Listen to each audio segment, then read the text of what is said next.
Hey friends, if you encounter the issue where Word cannot save or create this file, normal.dotm error, then please watch this video. I will guide you through the resolutions. The first solution is to perform a disk cleanup. Search for disk cleanup in the Windows search bar and open disk cleanup. Click on OK and then check all the boxes here, each and every one of them. Click on OK once again and then select delete files. The next one is to perform a check disk scan. Search for command prompt in the Windows search bar and click on run as administrator. Type the command chkdsk space forward slash r space forward slash f and hit enter. Press Y and hit enter once again. And the last one is to repair Office. Right click on the start button.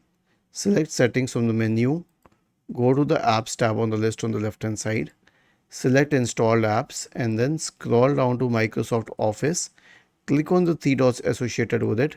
Select advanced options. Scroll down, try to repair it first. If that doesn't help, then reset the apps. And if that doesn't help either, then you can uninstall it completely. And once it is uninstalled, you can reinstall Microsoft Office. Now, where would you reinstall it from? Go to office.com. I'll show you. And log in using your Microsoft account. I mean, the account with which you have the key and password and all enabled. And then you can install the apps. Was this helpful? If yes, then please subscribe to the channel. If not, then let us know in the comment section of the video on how we could help you further. Thank you for watching this video and have a nice day.